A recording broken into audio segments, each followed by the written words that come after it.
All right, welcome everybody. The Sunday school live stream back in effect here. 3 p.m. Eastern, noon Pacific, every Sunday unless I'm out of town, which is not at the moment. So, today we're going to talk about food sizes. How big is too big? I see what I would call mistakes fairly often, whether I'll visit someone's fish room or watch an employee feed our fish at the store or see people feeding their tanks. And why I call it a mistake is because I just don't think it's optimal. It's not that it wouldn't work. It's that I feel like I've got a lot of experience and I try to impart that. So that's what I'm going to try to do today.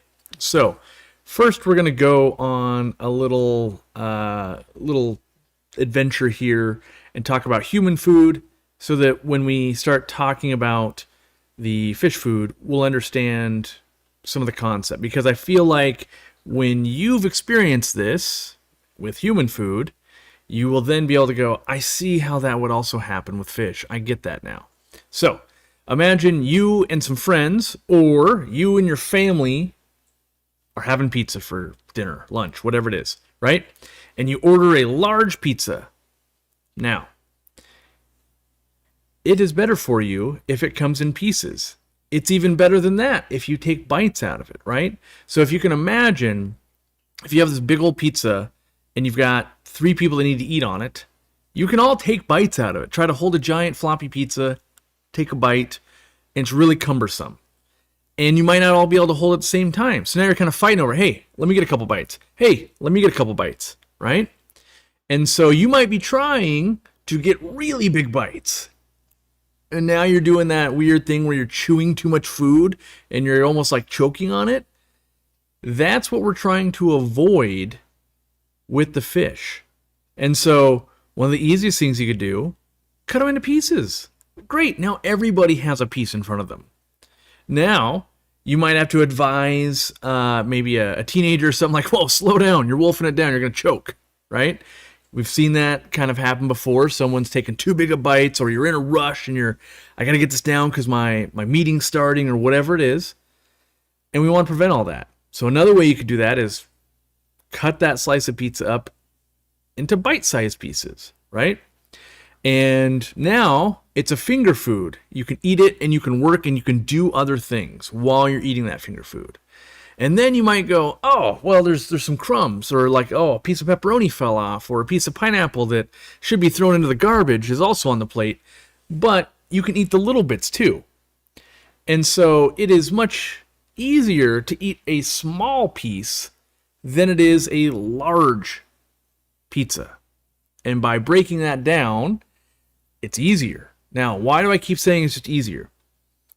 Because it's not different in that if I take 50 bites to eat my pizza, or I take 7 giant mouthfuls to eat my pizza, it's the same amount of pizza that I get. But it's not the same risk. I have more chance to choke. I have more chance to not get enough because maybe Uncle Larry is bogarting all the pizza because it's one giant pizza, not cut up, right? And so when we look at our fish, we actually have that going on all the time. If I feed this tank and I put in 1 pellet, they will be forced to chase that down. And so I've got pellets with me here. I've got lots of different sizes, but that glare's terrible. I've got some giant pellets and a smaller pellet, right? And we've got all the sizes in between. But if I put these giant pellets in, the fish will eat it. Just like in the thumbnail of this, if I put an algae wafer in, they'll eat it. But you end up with too many people stacked over one pizza going, hey, I got to get some of that. Hey, I got to get some of that. Hey, I got to get some of that. I got to get some of that. And why are we choosing to do that when there are other options? You could simply break this wafer into 5 or 6 pieces. A lot of people do that. You could buy mini algae wafers. They make those. You could buy community pellet type size where it's, fairly small. And yet, well, the fish can eat 50 of those. That's fine. Now, there are strategies, I would say. If you use that big pellet, sometimes you'll see breeders do this. It's very common because a breeder might want to put out a buffet. So they put out the spread of food and the babies just keep eating on it. And that one big pellet, it's so big, the pizza's so big, all you can do is take a bite out of it and go, right? And then you go away and you chew for a while, and then you come back and you go, and you eat another piece. That is a strategy that can work. It keeps your food and stuff like that out of filters. But the problem becomes when those fish grow up, or you have multiple sizes of fish in a tank, which most of you listening will have. You go, oh, well, I have an eel, I have rainbow fish, I have rosy barbs, I have corridoras, I have algae eaters, I have shrimp, I have all of these things. Well, the same size food is not good for all of them. And so eventually you're going to get Uncle Larry in the tank that can fold a whole Totino's pizza like into a quarter and fit it in his giant mouth. And he's going to do that because there was only one pizza and it had to feed 4 people, and it was however much you can get in your mouth is yours. And so Uncle Larry pulls off that trick, and your one big fish is now carrying around that giant pellet, or what we see in aquariums, they got one in their mouth, one kind of in their throat, and one on the front of their lips, and they're carrying around 3 pellets now, making sure that they're going to get to eat all of those 3, and everybody else is fighting over the rest of the foods. And I'm using pellets as an example because that's what I'm using. There's still, this applies to frozen food, repashis, freeze-dried foods, all of it. So if we have that scenario going on, and most of us do, we're better off going, let's take, it's like your employer, oh, pizza party, right? We're going to take this medium pizza and we're going to cut it into 85 slivers of pizza so that every employee they can smell a piece of pizza basically, because it's so little you don't get enough to taste. But that's just a joke. The key being everybody gets some guaranteed, right? Instead of letting, like if you have the office party and there's a cake, you don't let people cut their own slices because that guy over there took this big, she took that big, and by the time you get towards the end, we're all getting tiny little pieces. And the goal in your aquarium is everybody needs to be fed really well, because you might want everyone to breed, everyone to be healthy, everyone to have good color. And so I believe that most of us, for a very long time, have fed foods that are too big. You can see it in fish like an Oscar. Oscars have teeth in their throat. And what they do is they swallow and they basically keep puking it back up, back and forth. That's how they chew the food. And it's very messy. It's coming out their gills and it's a lot of debris. If you just reduce the size of the food, you get rid of all the debris.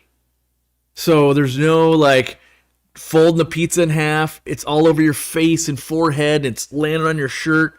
Instead, you're taking bite size. Very low risk of making a giant mess. And so the other thing that I would say matters also, not just size, shape. So, sorry. Like the Vibrobites, they're meant to be worm-like, okay?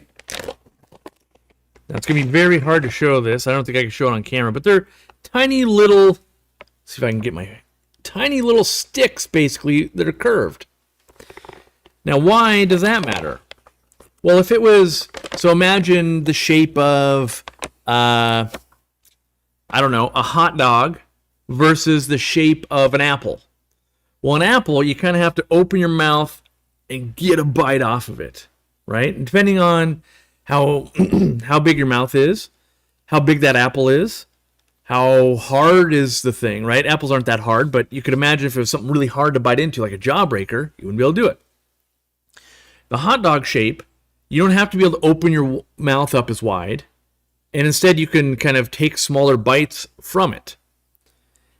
With fish, and again, a lot of people put in like one pellet size, and everybody's got to take bites from it. And so your baby little fish can't.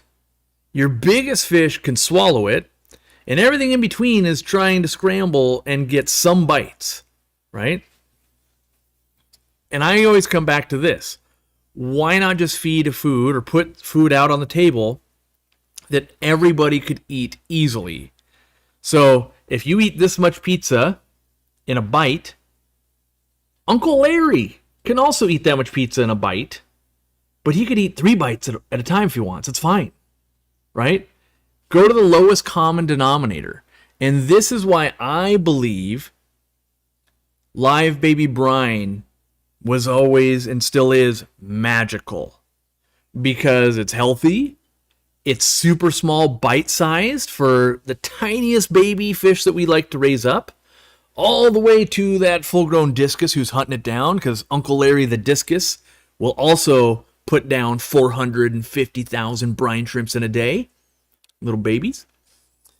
And because it fed everything, it fed the new fry you didn't even know you had, it fed the plecos that were hiding out, and eventually that got up underneath the log and they ate some. It fed the snails, it fed the shrimp, it fed everybody. Everybody does better. That's why it's magical, right? And so taking that concept to dry foods or frozen foods. So in frozen foods for many years, you guys, if you watched, you saw that we fed frozen cyclops, frozen brine shrimp, because they were small.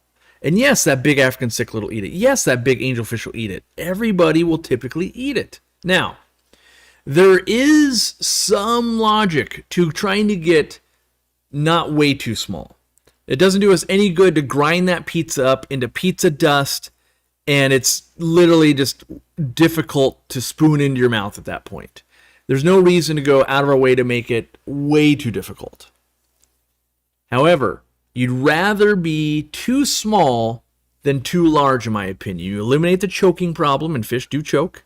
You eliminate the competition problem, and there's lots of competition for food in an aquarium. And you have to buy less foods, in my opinion. So if I have these big old pellets, physically the food can go into that tank behind me. It does a really bad job of feeding, because like the tetras, they won't compete with the rosy barbs. They'll just let the rosy barbs dominate it. Rainbow fish, they're not very good at sitting there and picking at food. They kind of want to go, grab it. They want to, they want to grab the 2 pieces of pizza and go to their bedroom and play video games. That's what they want to do. And they're not the hovers. They're not the hovers where like, I'm gonna do the chips and dip. I'm gonna eat the pizza. I'm gonna stand by the table. They're not that. And so knowing that we have these mixes of fish, it's in our best interest to get food to them. Now, I'm going to go into the recommendation mode now. I want to put a disclaimer here. I'm giving the presentation. We also make fish foods. There is a conflict of interest there. Choose to believe me or not, that's fine. All these will apply to any types of foods you're going to feed your fish in any part of the world from any manufacturer. Okay? Everything we've been talking about. You do you. If you're a Northfin person, great. If you're a New Life Spectrum person, great. If you're an Extreme person, great. If you're a Wardley's fish food feeder, get some help. Don't do that. Just low quality food. Don't recommend it. But I don't care what team fish food you're on. I should turn that into a whole thing. Team fish food, like Aquarium Co-op or whatever. But I mean, we're basically sports teams. At the end of the day, people love a game, but they get fanatical about their team. And that's kind of how fish foods go too. Like, oh no, you don't know anything. You gotta be doing what I do. I've got it all figured out. We do that in life with so many things. My Nana's got the best spaghetti recipe. You've had spaghetti? You ain't had spaghetti till you had my Nana's. I get it. We're all freaks. Now, here's how I do my feeding. At this point, being about 20 years into feeding hundreds of aquariums, having to clean up after them, wanting to raise fish, wanting to be able to sell them, wanting to be able to look at them, have them look good, wanting to make sure everyone's trying to thrive, right? There are reasons that the foods we develop are the way we develop them. We could launch a whole line. That's what Aquarium Co-op doesn't do. We didn't go, here's a food, now I want it in 35 different sizes. We don't do that because I don't think that's needed. I also don't believe that the bigger you go that it's needed. 3-foot koi will eat pretty darn smart pellets. Smart pellets? Small pellets. And so what I like to do, I go with the lowest common denominator. So I feed a metric ton of the Magic Small Fish Feed. Now, if you don't know what that is, I'm going to call it almost like a powder. If you've ever fed live baby brine shrimp, it's that size. But most of you will have never fed that, so you don't even know that. Think of it like sugar granules, very fine sugar granules. You put that in the water, right? It will float all around. It will get on every leaf. Some of it's going to get sucked into the filter. It's going to get down to the gravel. It's going to hit every single fish also. Everybody's getting food. I feed that. I also feed, right here, community pellets. These pellets, while are a pellet, are much smaller. In fact, it took me years to get the manufacturer to actually send them. We kept asking, and they would send a different pellet. I saw it in China once, and I told Randy, I said, this is the pellet. We have to get, it's this specific pellet because it's this size. It is a floating pellet that is unlike any other floating pellet that I have seen in size, right? This doesn't do any justice. You're like, yeah, it looks like pellets, Corey. I get it. It's really hard to put the size. But the fact that when I saw it, I said, this is the perfect size floating pellet for tetras and rasboras and small fish, guppies, right? For adults of that size. Whereas, like, typical betta style pellets, a little bit too big. Hikari fish food, their baby size pellet, a little bit too big. It was my favorite for a long time until I get a little bit smaller. Because not all of your tetras are going to be full sized. So I mainly use these two, but I also put in frozen foods, typically frozen cyclops, frozen brine shrimp from time to time. I will do bloodworms, brine shrimp, but those are the adult fish. Like, we've all seen it. Have you ever seen a guppy or something like that look like a snork? Where they got a snorkel coming out of them because that bloodworm is half the size of their body and they're going to work on choking down that thing for the next 4 hours. I don't like that. So I typically want to make sure. I also start feeding smallest to largest. So get those bites of food out, all the appetizers, all the food to everybody. Then put the next size out. Then the next size out. So that the mouths and the fish are starting to get full on the smaller stuff before the big fish start taking the big things. So you don't get the babies or the smaller fish eating the bigger things. I also use, I have them here. I also use the Easy Shrimp and Snail. This is a grazing thing. So this would be more like your Apache. This would be a little bit more like your wafer. The problem with the wafers, though, they're a little too tempting. Same with Apache. You get the herd mentality. Everybody's stuck on the one spot fighting to get that food, where really what I want to accomplish is letting things eat over time, over the next several hours, if not 24 hours. And so the Magic Small Fish Feed does that a little bit, where it coats everything, everybody can get some. I try to feed enough, and this is where it sounds and looks crazy. I try to put enough in to where an hour plus later, there's still some left. I happened to be speaking with Dean 2 days ago. He also is doing a similar strategy. Now, that being said, we're all taught to be very afraid of food being left in an aquarium. Rotting fish food leads to dead fish, all that kind of stuff. There is some of that, but in established aquariums, I don't believe that to be an issue.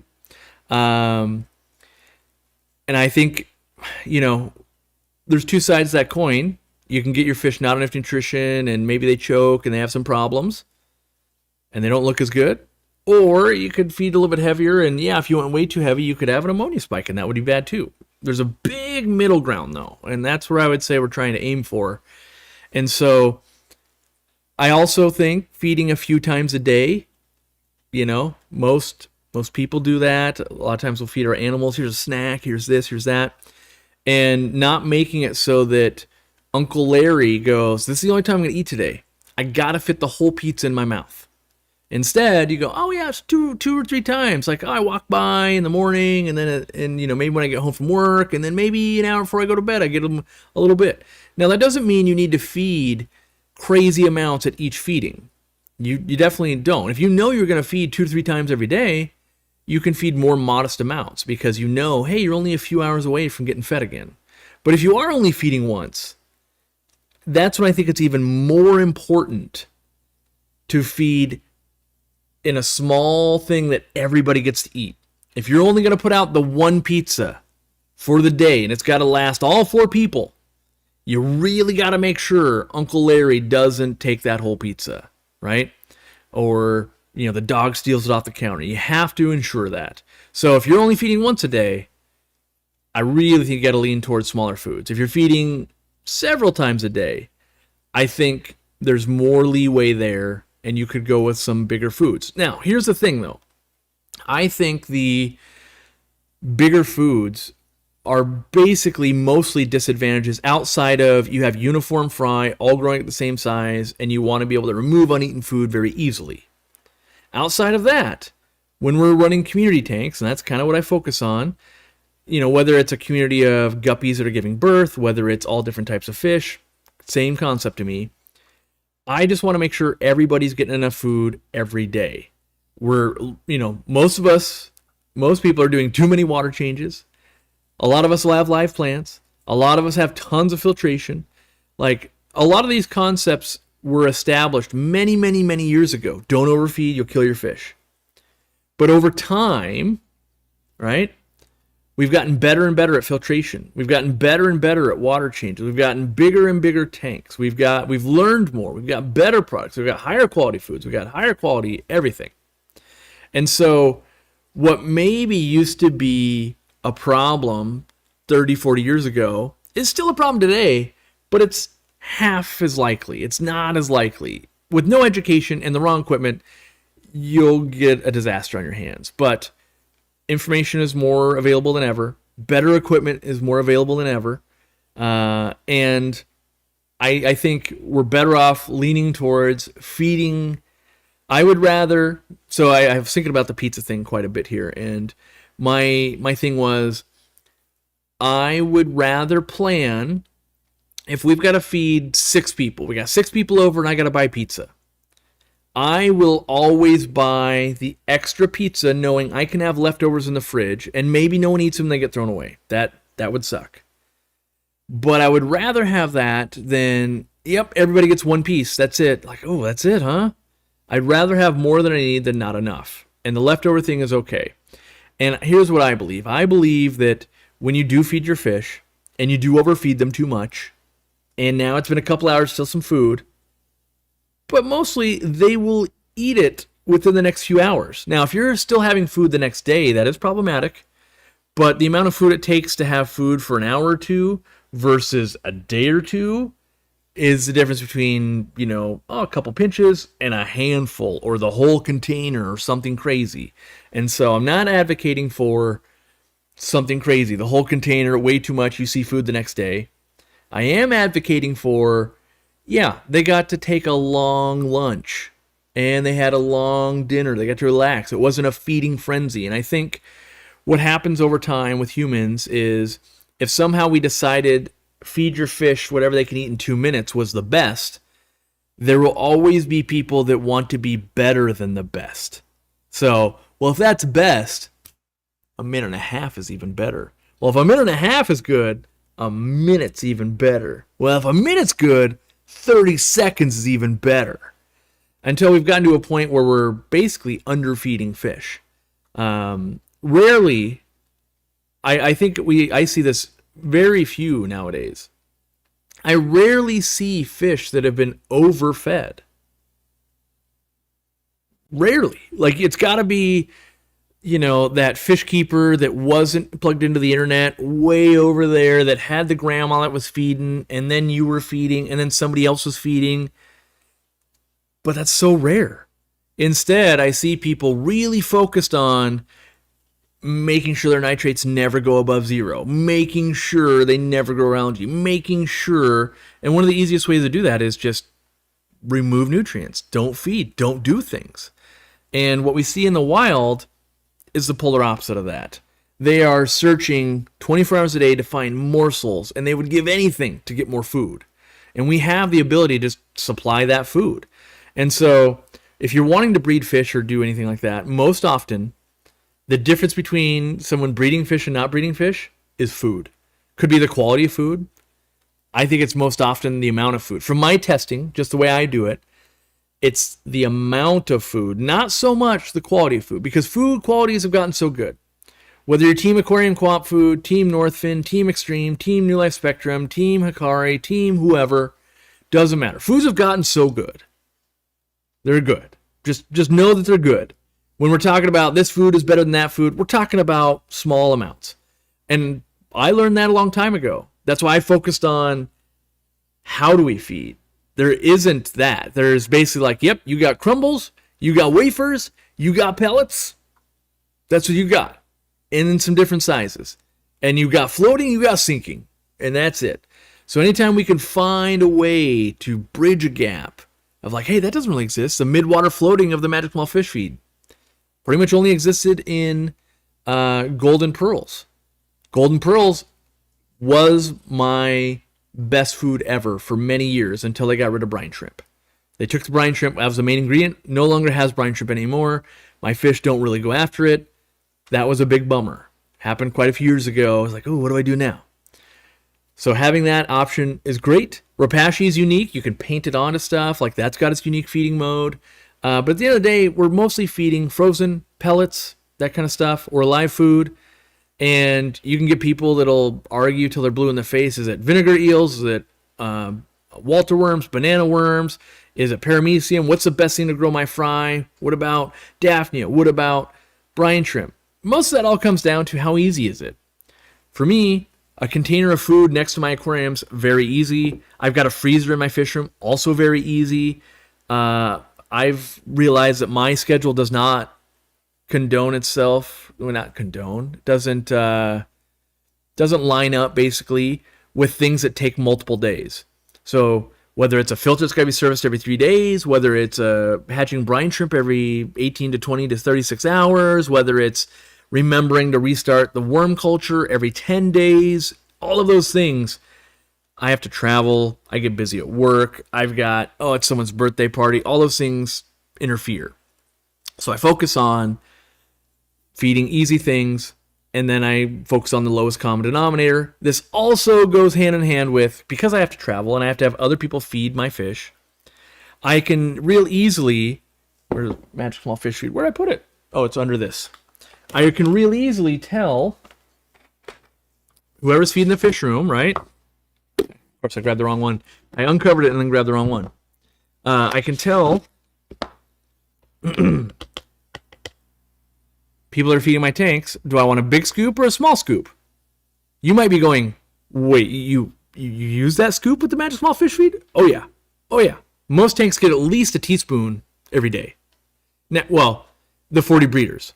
The 10 gallons, no, they get like a bit. Now, there's also a scoop that comes with the Magic Small Fish Feed. Try not to get Magic Small Fish Feed all over my keyboard here.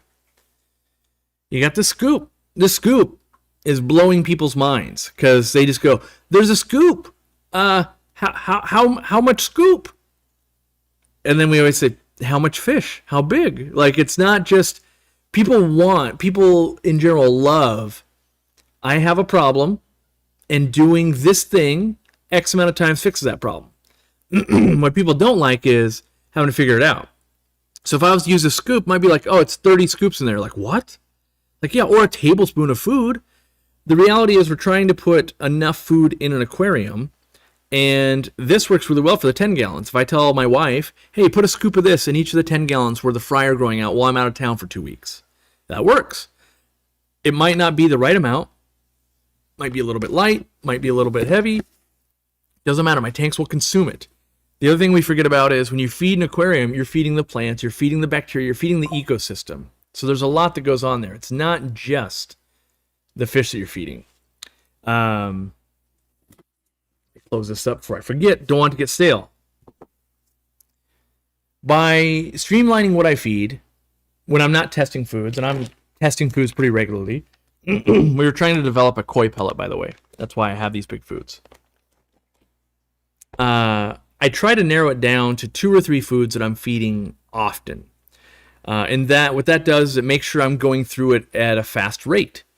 Because the faster you go through it, the fresher it is, right? So if I buy the 1 pounder and you have 1 10-gallon aquarium that's lasts you 2 years, that was a terrible decision. Buy smaller parts or vacuum seal tons of it. I don't like doing all that extra work. Where it's very often, or very common, I would say, for new fish keepers or, all of us, let's be real, all of us, we all want the next best food, the next easiest thing, the next best tasting thing, the next thing that's going to color up my fish, all of the things, right?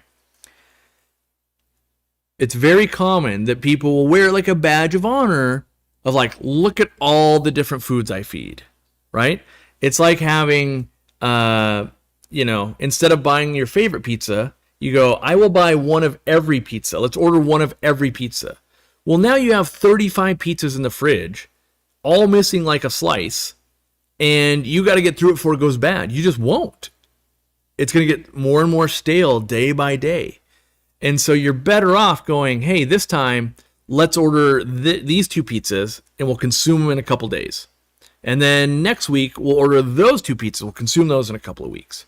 Now, with fish food, you're probably not, well, depending on the size of the fish room, you're probably not consuming it that fast. But whatever you can do, the size of container and the selection you have, if you can get it down, instead of having to go like, well, I have to go with, you eat cheeseburgers, you eat hot dogs, you eat barbecue chicken, you eat pizza, you eat spaghetti, and you eat cereal.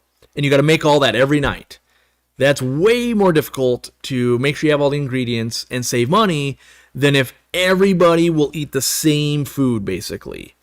And so my pitch to people would be, buy the container you can go through in 2 to 4 weeks. Anything you can do to preserve it, that'll help you. Whether you're keeping it in the fridge, whether you're vacuum packing it and only using part of it, whatever you're going to do. And if you are going to switch foods, if you're like, I want to make sure I'm covering all my bases, then, grab yourself a community pellet or something, or a Hikari or a Extreme, whoever. Feed that, like, okay, it's been a month. Then buy a different brand and do that for a month. And then maybe you go back to this, or maybe you go to a new one. But I've got 5 bags of food and I alternate every day. If that now takes you 5 months, you're way worse off than going one food for 1 month, another food for another month, because it'll stay fresh. So do know that. And I would wager a lot of you are going, yeah, there's a lot of open foods over here. You should probably audit. I think you should audit them. It's not a bad idea to have a marker and write the date you opened it. And then, kind of like you do sometimes you do with foods in a refrigerator, right? Like, oof, so that's 4 months old. That condiment needs to go. And by doing that, you're gonna get less fish health issues, because basically, there's 2 ways to keep your fish healthy, and that is maintain the water quality and provide them good nutrients. And if you could be doing water changes every day, but if you got food that's not very nutritious anymore, their immune system has less to work with. And so not only is it just trying to get the best colors and get breeding, but also keep them healthy.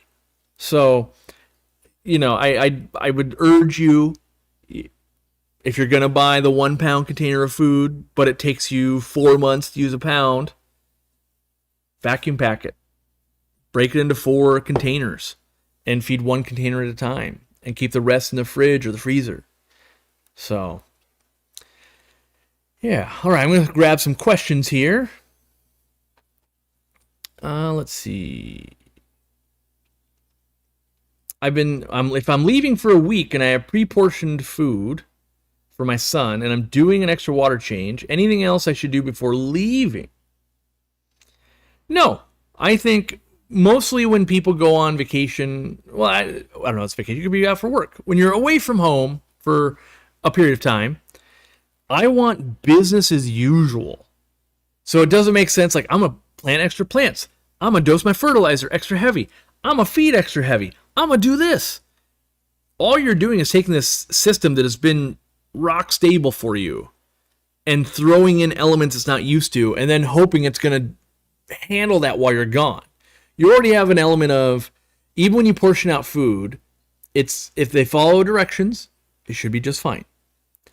However, there are still changes. I go, oh yeah, like I'm doing like, oh, I had some babies, let me get some extra food in there. Maybe it's 2.5 pinches. But when I would tell my wife, I'd be like, yeah, it's 1 scoop. Why is it different? Like I already err on the side of caution. And so the system will run different. So I don't want to throw more monkey wrenches into it. And so the best thing I think you can do is, if you're actually pre-portioning, try feeding that yourself for a few weeks and see like, oh, this is a problem, or oh, this works really well. And then they'll be used to it when you go. And so you want the least amount of variation basically when you're gone, because that means they're doing well and you'll come back to what you want. Now, a problem that like Dean and I have, we travel fairly regularly. Because we have other people feed our tanks, we don't advise them to feed as heavily as we do. And so when we get back, there's usually a week to 10 days of conditioning the fish back up to having enough nutrients to really be breeding for us. And so in a perfect world, though, we would have it where they're eating enough and we'd be ready to spawn them right when we get home. But when you have someone else watching, you're like, yes, something goes wrong, though. And so we do it out of fear. So I would say, test what you're doing, get it dialed in, and then just keep doing that when the person feeds for you.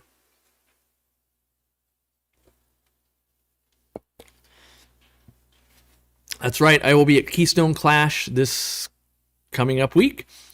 I hope to see you guys there. I'll be doing a talk twice. Well, a talk and then a Q&A, and then I fly out lickety-split Saturday night so I can make it back to the live stream here on Sunday and still get ready for the work week again, because I basically have I've got like 10 days between getting back from the Clash and going to Brazil for a few weeks. So I got a lot of stuff I got to get done, seeing if I can get some good videos made. And I say good videos because I don't want to just be like, yep, I got a video out and it sucks. I want to try to get some good stuff out. Thinking about doing a video today actually on all the rainbows that I'm raising up and the foods and that kind of stuff that I'm using. Yeah. For a 75-gallon, what filter would you do? No one wants that answer. I'm very in the moment when it comes to so many of my things, as you guys have probably seen.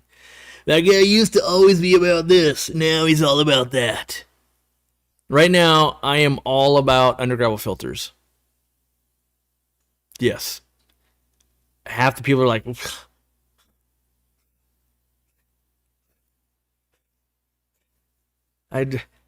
every time I don't think I can lose any more respect for Corey, here he goes, does something, makes me lose more respect. Yeah, I've got this. I'm going to make a statement, and then I'm going to spend the next 3 years proving it, right or wrong. And then people could be like, oh, you were wrong, or oh, you were right. Doesn't matter. I like to prove stuff to myself. If you're already running gravel in an aquarium, so this is my statement. If you're already running gravel in an aquarium and we're not using an Undergravel filter, we're missing out on a huge source of filtration, and I intend to prove that. Now, I've been using Undergravel filters in some of the tanks, some of you have noticed, for like a year, not quite a year in this fish room now, but quite a while. You've seen different times pop up, like I've been working on Undergravel filter stuff, that I've been working on it, and they're getting better and better, and I'm learning more and more. We're talking about on the forum, I keep asking, like, have you guys ever had one crash? What grain size of gravel do you like? Do you use a power head or do you use air? And yeah, I do think at some point we'll launch something. I'm learning a lot, and I think without looking at numbers, you just go, Undergravel filters, old school, no one likes those. But when you start looking at like, well, what's the surface area of gravel? And like, So if you took the gravel of this aquarium, or no, don't think of it that way. Think about how many bags of gravel did you have to put in your aquarium? Maybe you go, well, I had to put three 20-pound bags, okay? How much room did that take up?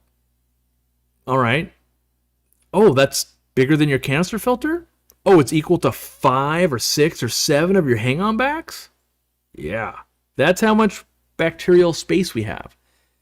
Now, there's going to be some nerd fights where it's like, well, but surface area is not all the same. Sponge versus matrix versus... Yes. However, let's still talk about the fact that if you already have gravel, it's a freebie, essentially. Like, you're not really losing room. You just already got it going on. Now, there's a lot of people who use sand or, like an ADA soil. Yes, I'm just making a statement. Like, if that tank was going to have gravel, I think the best filtration is Undergravel. Now, the other statement that goes with that, there's very much a belief that if you run Undergravel filter, that's all you can run. No. It's a piece of the puzzle. I'm just saying, if you already have gravel, why not? You can still run that hang-on back. You can still run that sponge filter. You can still run that canister filter. You can do all that. So, but that's my current rabbit hole I'm going down. A centerpiece fish that plays well with platies and tetras in a 40 planted tall tank. Get yourself one pearl gourami. All right. Does the Undergravel filter also move water across bacteria? They do. Yep, they do. Yeah, I think there's, the more I've really researched it, all the common things that even I've said, I'm realizing aren't even always true. Like, when a cichlid digs, all the water goes through there. That's not true. Like, when you actually, so let's say you like have a hole in your yard and you put a bunch of water on it. Some of the water seeps into like the rest of the yard, and then yes, you get water pooling where the hole is. But then also, some Undergravel filters are made with like the slits and the holes. That's meant to control the flow. So even if you had a wide open hole at one part, it can't just completely suck through there. And then even if it could, would it, when there is a closer path to it, basically near the intake? So a lot of things, a lot of things in the works, like easy flow adapter and how much flow, and I don't want to give it all away, but I think key point is if we ever launch an Undergravel filter, I think it'll be the coolest one. I don't know that it'll win people over, but it's something.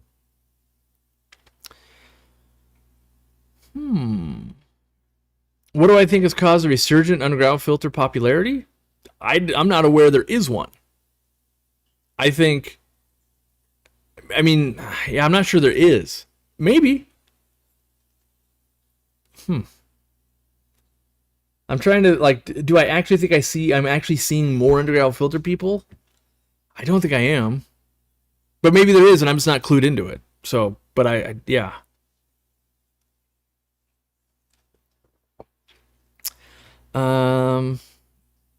Yeah, hit that like button if you haven't. Hit that like button.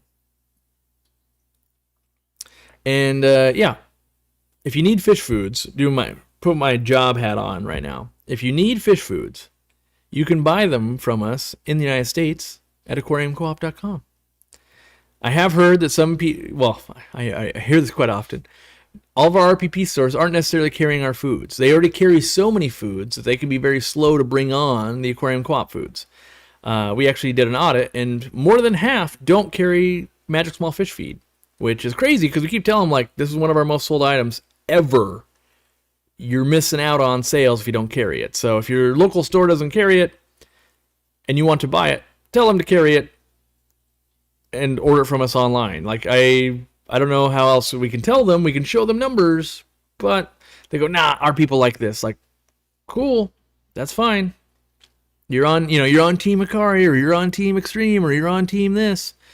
Yeah, I keep trying to tell them Magic Small Fish Feed is something different. Like the other, in my opinion, nobody else's, not nobody, but there's very few things that would feed that way except for live baby brine shrimp. So the undergravel filter community, oh, mountaintop. I feel like I need to steal that and somehow embrace that and make that like a shirt when we launch. If we ever launch Undergravels, we also need to sell a shirt that's like Undergravel Filter Club or something.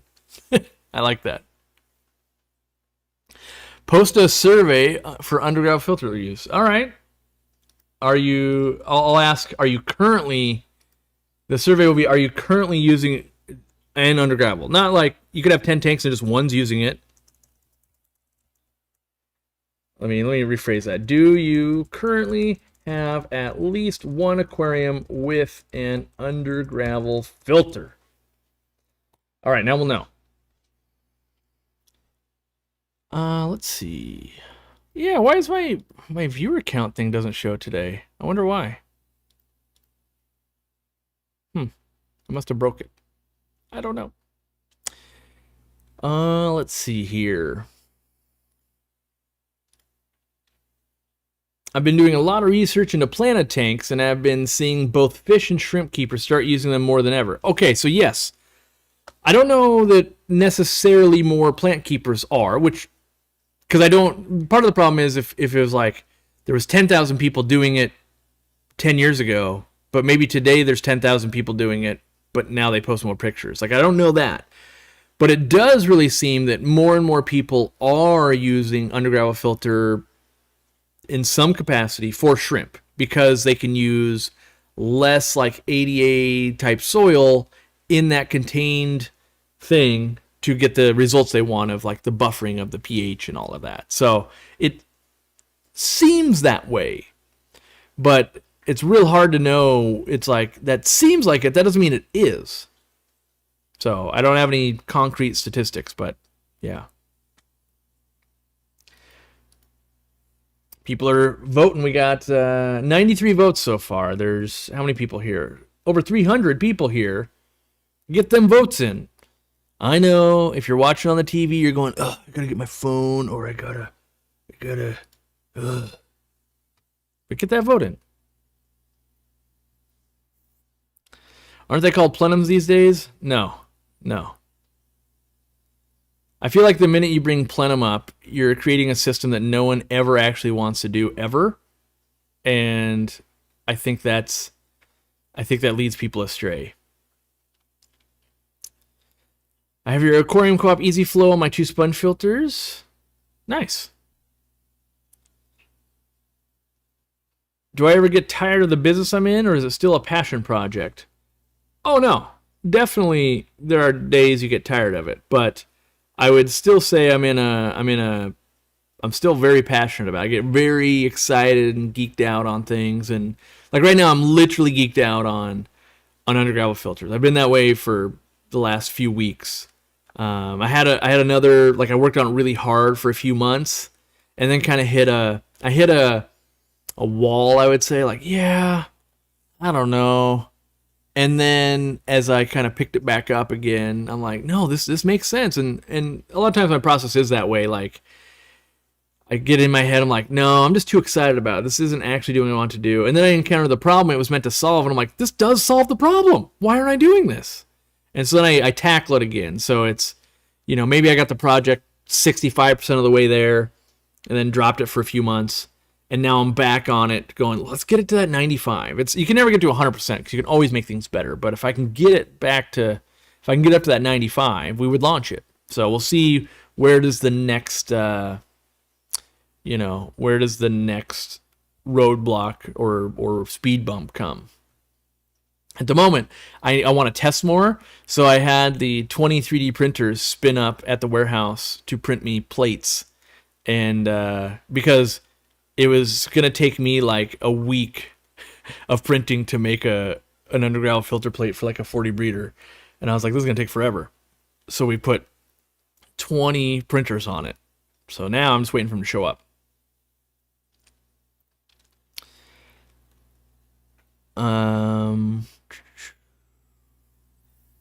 I only use sand. Yeah, that's viable. And I think the big thing here is with filtration, it's always been like each thing excels at certain stuff. Like a sponge filter, I think is really good at low maintenance, but terrible if you want to run carbon or Purigen, right? A hang-on back, I think, is the easiest to service often, but terrible at dollar to filtration capacity ratios. Like when you actually look at like how much volume can this hold, it's not a lot.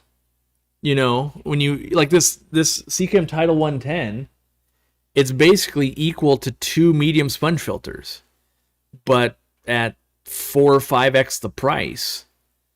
And it's got to be on the outside of the aquarium, which I don't love. Not that I wouldn't do it. I'm clearly doing it. But like my eel, I got to make sure he can't jump out. So I had to cut it real carefully. You get more evaporation with a hang back. It uses more power. They're all trade-offs, and sometimes you totally need that. Like I added this hang-on back, hoping to get the water a little bit clearer. You know what it did? Not that. Didn't seemingly it's done nothing. I'm actually going to remove it at some point. I just haven't yet. What's the smallest size substrate I've used? I think I'd have to look up specifically, but I think it's 3 to 5 millimeter is the smallest.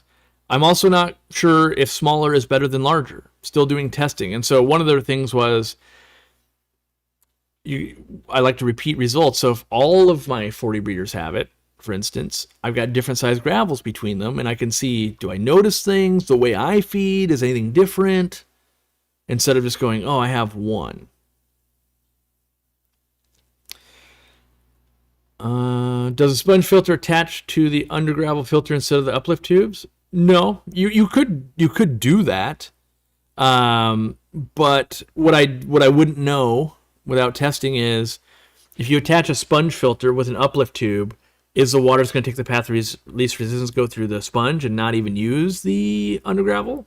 I don't know, but you know, there's a million ways to change a product or a thing.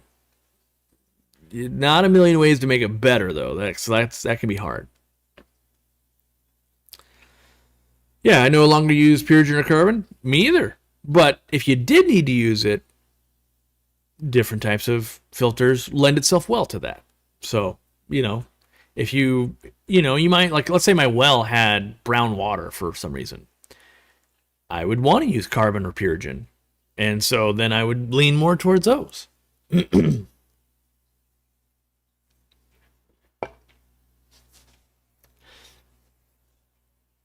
Nice to see you back in the fish room filming. Yeah, it feels good, you know. Not that I wasn't before. It was just YouTube's in a weird state right now, and YouTube is our marketing strategy basically, and no one knows what direction to go. You know, the war between ad blockers and YouTube is causing havoc. So there's less people viewing the stuff, in theory. Yeah. So just trying to figure it out. When in doubt, get back in the fish room and breed fish. That's what's fun. Fish room's looking awesome. It's getting there. Yeah, I'm definitely working on trying to, I want to say, be less in tester mode, more in enjoying mode. So looking at in the shop for my next order, anything I should specifically look at? If you don't have Magic Small Fish Feed, get it. Trying to think of what else is like a must get. If you're running like a Tidal or the Marine Lands, I think an intake sponge with our adapter kind of, and for me, it makes them so much more efficient. It's a must get. We did just launch a new beanie with the Aquarium Co-op logo if you need one of those. Yeah. I'll leak a product that won't be here for probably till next year. So don't bother hitting us up. But we've got some foam coming. Because as I was chasing down the rabbit hole, I realized very few companies are making foam that's not all vacuum packed and terrible.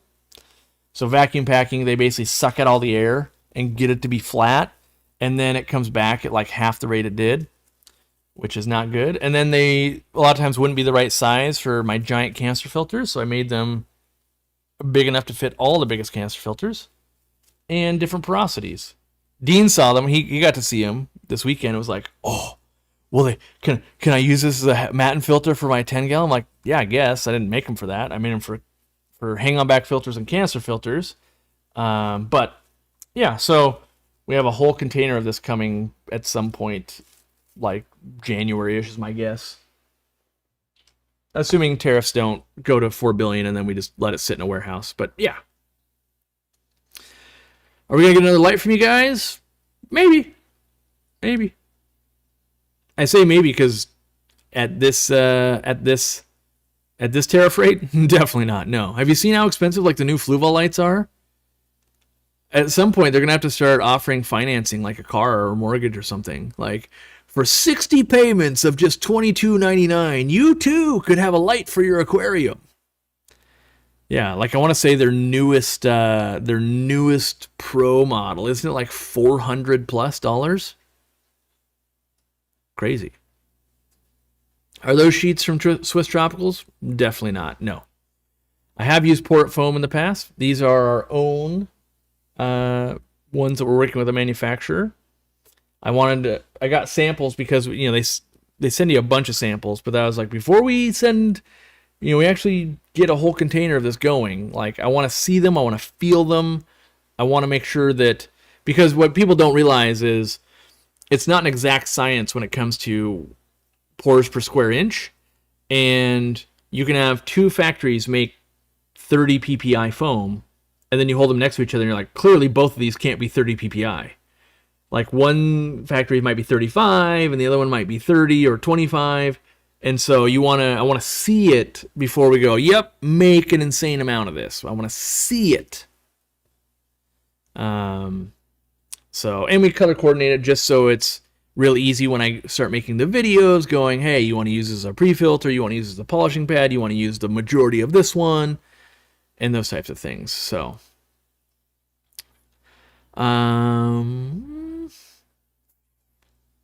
what was I thinking here? I don't know what I was thinking, but I'm so mad right now about trying to get livestock from overseas. €9 fish equates to nearly $70 here. Yeah, if transshipping fees and stuff can be pretty expensive. But it's fun to get fish that you can't normally get. So, does Aquarium Co-op have a Discord? No, we do not. We have a forum. If you want to hang out and talk with us, go to the forum. The problem with Discord probably works for other creators and other kind of stuff, but if you work and you maybe you have Slack or something, you get distracted by it and you're trying to do work. Like, well, I'm at work, even though I work with fish, I'm at work. So is Randy, so is Zenzo, so is Candy. And if we had this chat going all the time, we'd never get anything done. Where when you slow it down to a forum, people can make the posts, and, oh, it's lunch, I'm going to check in on the forum. Ooh, I want to talk about this one. I want to reply here. I just want to read this one. It's a slower format that also, in my opinion, preserves it better. Yes, you can search Discord. You can search a forum too, but it's much easier to pin comments and move it to different forums. And also, you don't have to have an additional app. And there are benefits of Discord. Coming from a guy that uses Discord for gaming, whenever I do game a lot, I see a lot of the benefits of Discord, but we are old school going forum. One of the biggest benefits, by the way, you could have the best discussion on Discord that's ever been done, and no one will ever find it from a Google search. I think it's really important that if we're going to dive deep into a topic, that future aquarist 5 years down the road can find it, because that's how we make the hobby better. So,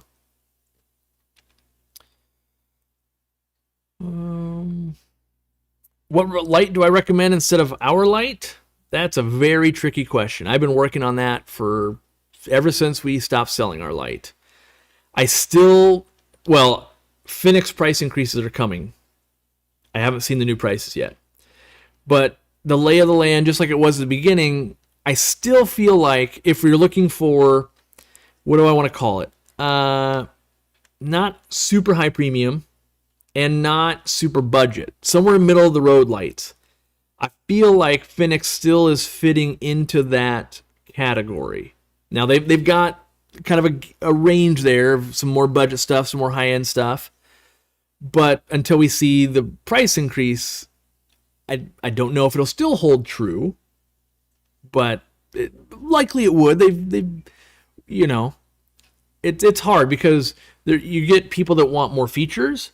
You get people that want more warranty. You get people that want cheaper price.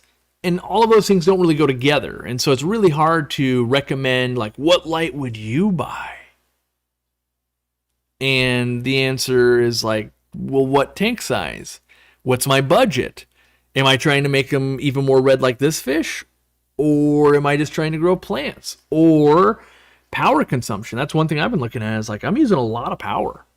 And as price for power goes up, I'm going, how do I bring that down a little bit? Like, maybe I do this, maybe I do that.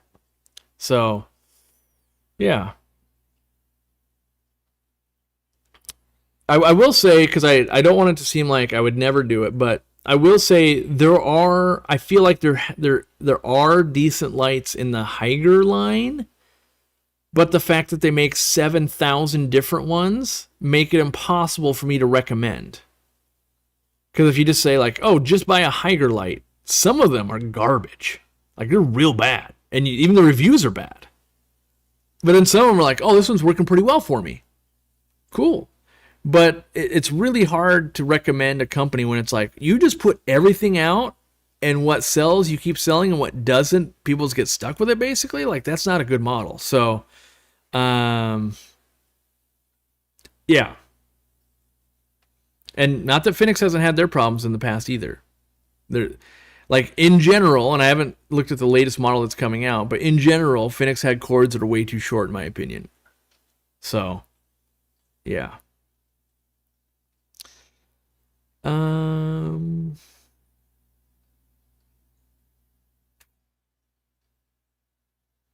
Haiger seems to be what's pushed around me.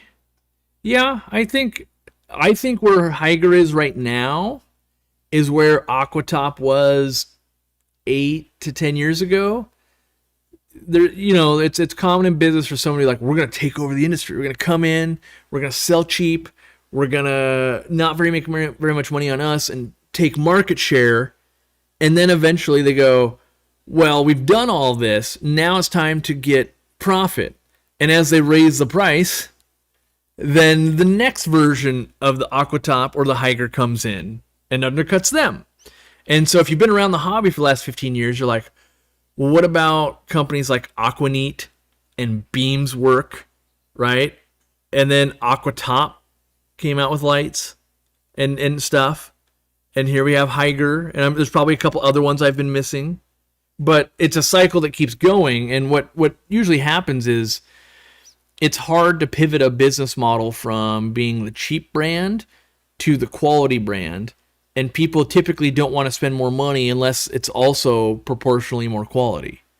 And so a lot of times you get a company kind of left out in the cold going, well, we need to sell it for more, but we're not good at making it better and offering better customer service and doing things like that. So that's a hard thing for companies to transition. So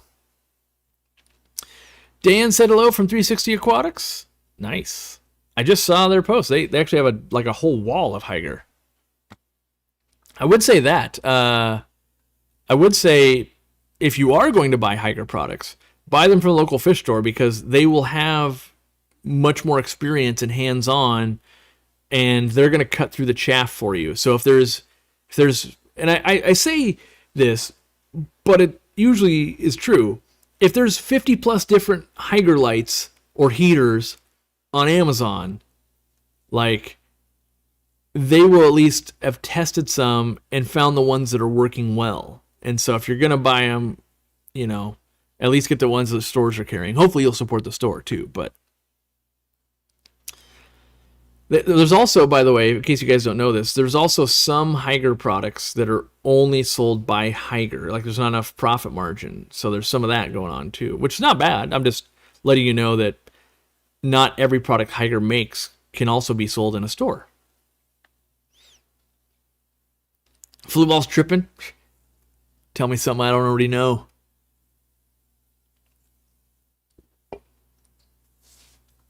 Some of the Amazon brands like Haiger don't seem to last, but they're good initial value. I would also ask, Nycrew is another plant or another light manufacturer that's kind of in that category too. Sometimes you don't need it to last though. And what I mean by that is you might, like the average person, I think, only has a tank set up for a couple years before they redo it or switch it. I was planted, now I'm African cichlid, now I'm trying saltwater, now I'm doing a thing. And so sometimes you don't need that permanent option. And maybe there's a better way to start categorizing this, and hopefully someone will do this that is not me, because it'll always be seeming like it's biased if I was to do it. But if you were to categorize maybe brands, I don't know about whole brands, because that might be weird too, but individual products, like there's a need for the cheaper IKEA furniture that you know is not like made out of hardwoods. Like if you need a dresser and you're like, hey, IKEA's got one, it's $199 and it will last you for 7 years, or longer. It basically, IKEA furniture, the way I think about it is, it will last you one move. Like you can move it from one place to the next, but by the time you ever need to move it again, a lot of it won't make it through that move. And so, but that might be fine, because you're like, hey, I'm at this point in my life, I need a $200 dresser. I'm not buying a $2,000 dresser that could live with me for the rest of my life, because maybe you're moving to another country. Maybe you're moving from an apartment and it's a bear to get that thing downstairs because there's not an elevator there or whatever. You know, there are needs for different things. And so not everything has to be the buy once, cry once mentality of this light or this thing has to last me till the end of time. It just needs to last you until you're done using it. And I think we see that a lot in different hobbies, where it's like, if I was going to take up golf, which I probably won't because it doesn't seem interesting to me, but maybe I get in with, and I have no idea how much this costs, so the golfers are going to be like, this guy doesn't know. You're right, I do not know. Maybe I get in with a set of $300 to $500 golf clubs, where I also could buy a set of golf clubs for probably $10,000. But maybe I'm not golfing more than once a year, or maybe I don't even like it. And so we know that there's a market for that, of like, I'm not even sure I want to grow live plants long term. I'm trying to grow live plants. I'm gonna buy a middle tier or entry level light and see how I like it. Then maybe I will upgrade. What I will say is, I've tested a lot of lights. I use a lot of lights. The 800 gallon has, how expensive are these lights? I think $2,000 worth of lights. Are they worth $2,000 in my opinion? Definitely not. Do they look good? Yes. But are they at that much of a premium? Boy, howdy, no. No, they are not. Now, also Chihiro's lights on this tank. They bring out the reds. They are also, I want to say each light with tariff right now is probably 300-ish. So $600 of lighting right there. Do I think it's worth that? Closer to being worth that, only because it's on my live stream and it's on camera all the time. But honestly, if I swap the lights out, I'm okay either way. So,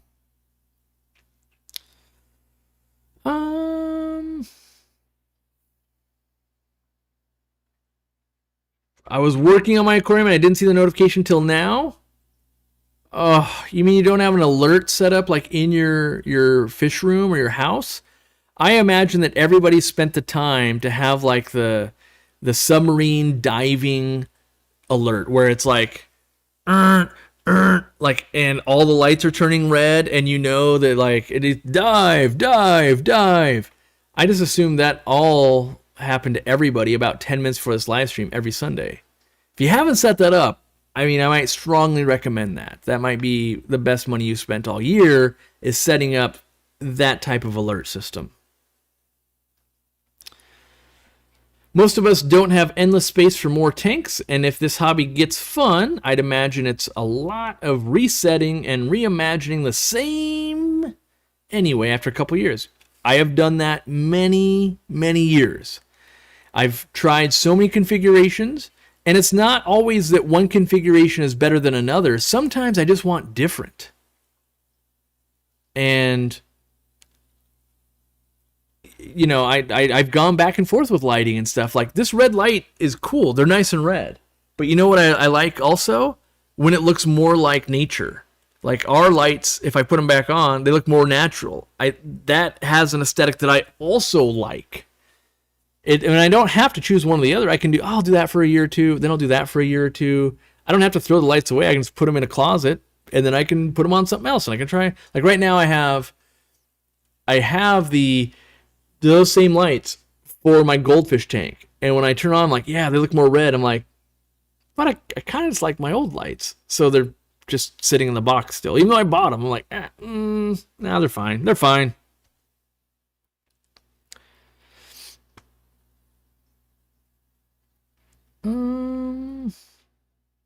What's the biggest rainbow shark I've ever seen? I don't know, like a solid 5 inches or so. And like hot dog round. Yeah, every once in a while you'll get one that comes into a store where someone's had it for 10 years. You're like, whoa, that thing's a grandpa. Ah, there we go. Gills to Gardens, he's on it. I set up a shock collar for when you go live. I like it. Oh, man. Is he still talking about lights? I don't know. Am I?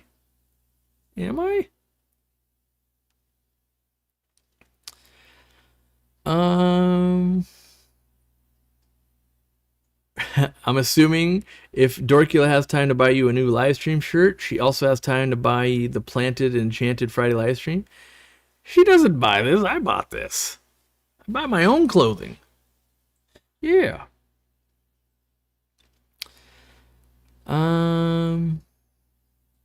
If I put a 300 watt grow tent light on my tank, would it blind my fish if it's too bright? It could make them more skittish. 300 watts. So one thing to know is 300 watts of energy transfers a decent amount of heat into your tank. So if I have all the lights on the 800 gallon full blast, it's 1200 watts of lighting. Let that sink in. 1200 watts of lighting. That's like turning on a space heater. So if I run for a week or two straight of the 1200 watts, normally I run it at half, 600 watts. And that's why I'm like, it ain't worth that much energy, kind of. But I mean, I like the looks, but man. Anyway, if I run it at full bore for a couple of weeks, the tank raises about 6 degrees. So it runs about 75. It'll run between 81 and 82 if I run those lights for 10 hours a day at 1200 watts. I don't think a lot of people think about that. So that 300 watt light, now we used to back in the day when people were running metal halides on their saltwater tanks, in their bedroom, and then they wonder why it's 4 billion degrees and they can't sleep at night. Yeah, you've been cooking everything with that metal halide all day. So I do think, I actually think in the arc of aquarium lighting, we are now on the down slope. So we need more light, we need more features, we need more light. We definitely have crested, and we are on the most lights are just incredibly too powerful. And so I think it leads to algae. I think it leads to heating up aquariums. I think it leads to higher power bills. And this is purely planted freshwater community tanks. This isn't ADA competition, gonna win $1 million tank. This isn't saltwater tank This is normal people with normal homes with normal aquariums type lighting I'm talking about. Is it better to run lights on a 24-hour cycle mimicking sunrise and sunset, or just all on and all off for 6 to 8 hours? I personally run about 10 hours of light on and just on and off. No sunrise and sunset. I find a lot of people get into trouble with the night light modes. That blue LED just grows algae all night long. And you might go, I don't have any algae. Like, yeah, sure, they're great. But there are people that do have algae, and it's like, just get rid of the nighttime lighting and it goes away. Oh, sweet. So I personally run just basically 10 hours of light. And I have a button where I can press a button and the lights turn on. So some days, if I'm in here all day, it's on all day. If I'm not in here at all, though, it's 10 hours.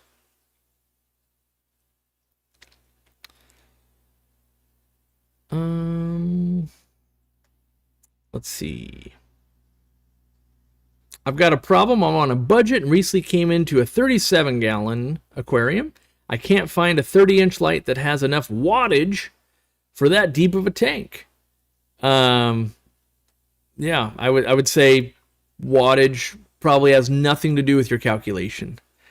What does that mean, Corey? Like, well, things like quality of the LED, what type of spectrum that LED is on, what is the spread of the LED, the optics that's been put on that LED. There's a lot that goes into it. And so I think that's part of the problem is like, it's always been a thing and it's always going to be a thing. It's always, yeah. So it always has been and always will be, I think is what I meant to say. Big numbers sell stuff. You know, more horsepower. Ooh, that car's better on buying it. Like, oh, do you do that? This car can go 140. Like, yeah, do you get that on your trip to the grocery store? How about on the way to work? Like, it just always has. And so same thing, like, what plants are you trying to grow? How much do you even really need? Because I would wager probably not that much. So I would if I was on a budget, I would be looking at what are other people having success with. Here's what I do. Here's what I would do. I would look, how tall is your 37-gallon? You might go, it's 19 inches tall, Corey. Okay. I would then look at like 75-gallon tanks and 90-gallon aquariums because they're in that range and see what lights are growing the type of plants I want. And I would look for the lowest level of light that people are doing it with. And maybe it's like, oh, it's at a par level of 15, which you're not going to get par levels on all lights. But then that shows you, oh, I could buy this light and probably do reasonably well. I'm running 50 to 60 watts on my 40 breeder. Yeah, my 40 breeders at one time were running 7. Right now they're running, let's see, 50% of, they're running about 18 watts. Or if I put a Chihiro's light on it, it's running like 100 watts. So these lights right here are at half capacity, right? Let me see if I can connect to them and I can give you some of this. So this is a great example, actually.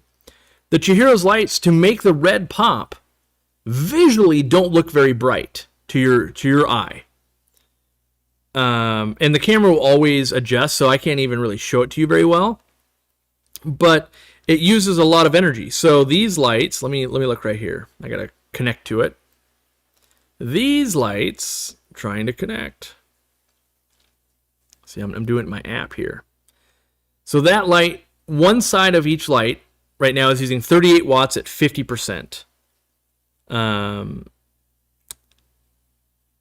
if I go to all, see how I made this side brighter?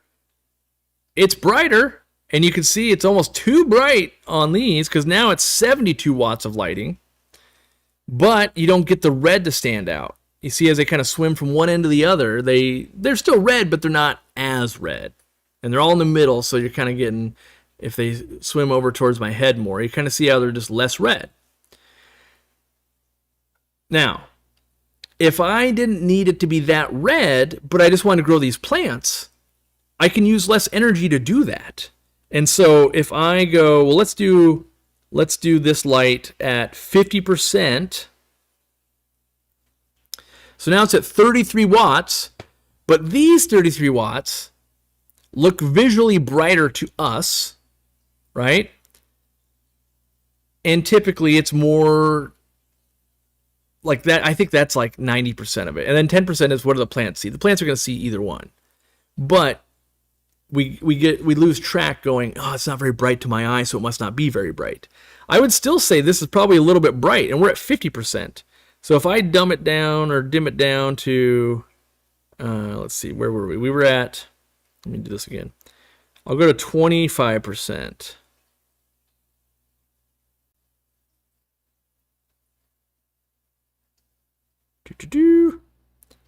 And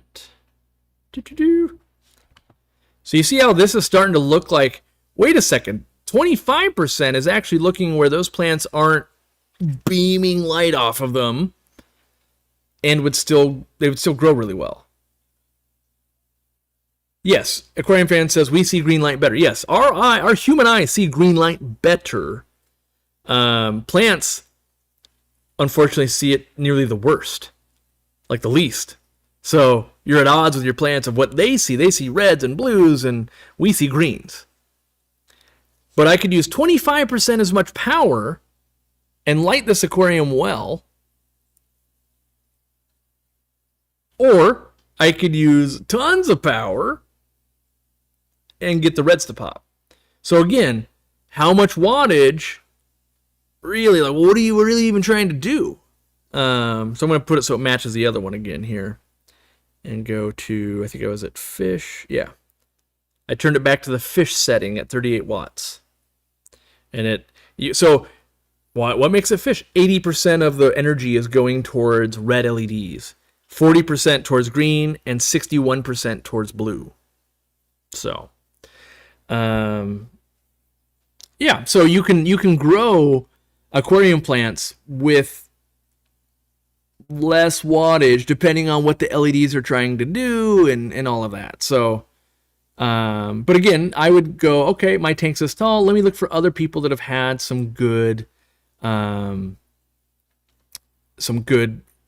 experiences with these lights at this depth, and I'll buy those. Do the Casa switches have an all-on button? Yeah, they do. You make a group. I've got them in mine. Let's see if I can show it without giving away anything here. Probably, yeah. So I have one called, I make groups at the top. One's 40 breeders, one's all fish room lights, one's streaming lights, and one's for my bedroom. And they're in groups.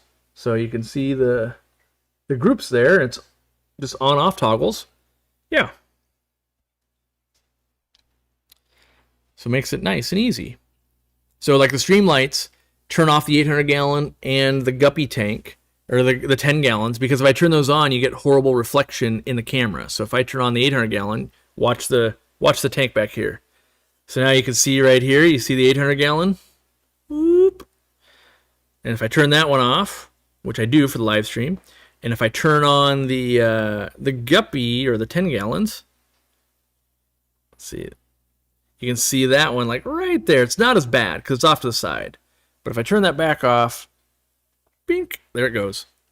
So, also helps for filming, or, sometimes, and maybe you guys should do this if you're not doing this. If you've never turned out all the lights except for one aquarium, you should do that. It's a different experience. If you have 3 aquariums next to each other in a room, and you always just look at them that way, that is way different than if you turn off 2 of them and look at one. Your eyes really focus, start really seeing what is that thing doing. Because a lot of light will come in from like overhead lights and aquariums from the side, all that kind of stuff. Can you temperature shock plants? I moved some floating plants from a pond into a tropical tank, and they are and the roots melted away. I don't know. I haven't really tested that. I've never really experienced that problem a bunch. Other than like, oh yeah, they melted in transit or something. I don't think I've ever really witnessed a big melting like that from just like a pond or something I own to something I own, I guess. That's what I was trying to like, when would I get that chance to experience that? And I don't think I've really ever had that problem. How many watts does a fluorescent light on a fish tank use? Depends on the length of light, but the problem is that the wattage doesn't matter. The LEDs change that. So, like, you can have a 1 watt LED that's not very bright at all.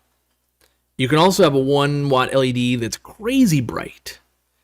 Even though they both use 1 watt, it doesn't help. And so it makes it difficult to advise people. And that's where seeing stuff in person is the best way, in my opinion.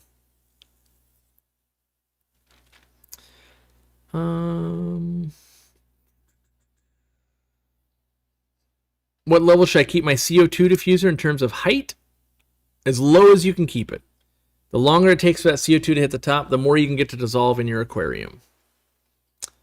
Do I change the height in the aquarium over time? Is that correct method?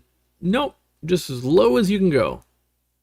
Get good circulation so it gets all around. Let's see. We got about 30 minutes left. Okay, good. I was trying to see where we are at time-wise. Running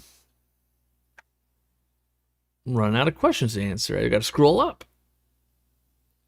I just have a 300 watt light sitting, and luckily electric is included in the rent, so no increase. My bills no increase in my bills if I do run it. My Hygger is still going strong though after 6 years, so it's more of a backup idea.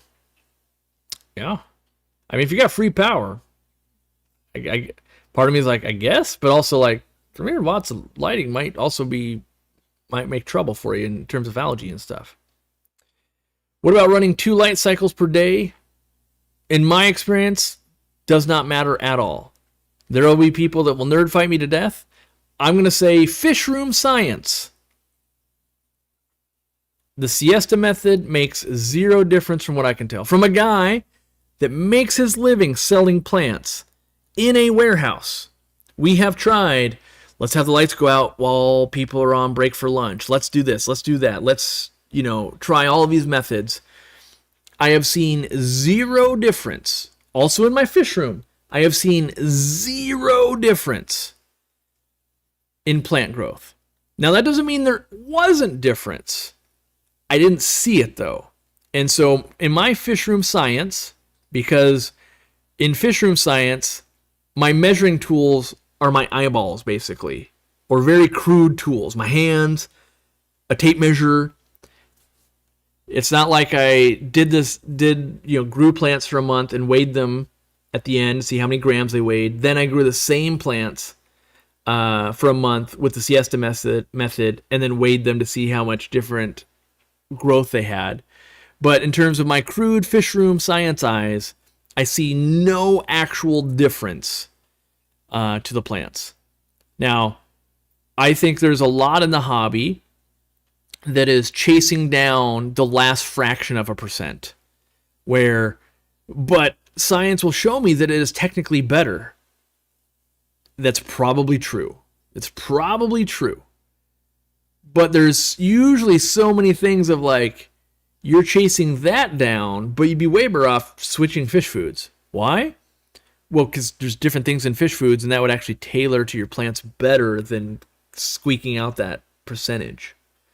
So, and maybe someone else has got it all figured out, and they're writing a great article, and they'll be able to prove it, and I'll try to replicate it, and if it does for me, I'll let you know when my fish room science eyes go, wow, it's magical.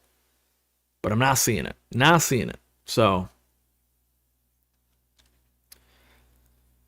why is it common to advocate for good flow with CO2 when in my experience, when the flow on my filter is super low, the drop checker is green, even yellow compared to when my flow is bluish? If you have a hang-on back, the flow could be gassing off stuff. But in general, so this right here is my CO2 in this tank, right there. You can see most of it's getting to the top. If I put a lot more flow, it'll get blown around, but then you get micro bubbles, but you'll get higher CO2. I think most things in the hobby are because it doesn't harm me to say that good flow is a good thing. Now, I would also say like keeping temperatures uniform is useful. Delivering fertilizer is useful. Moving food around is useful.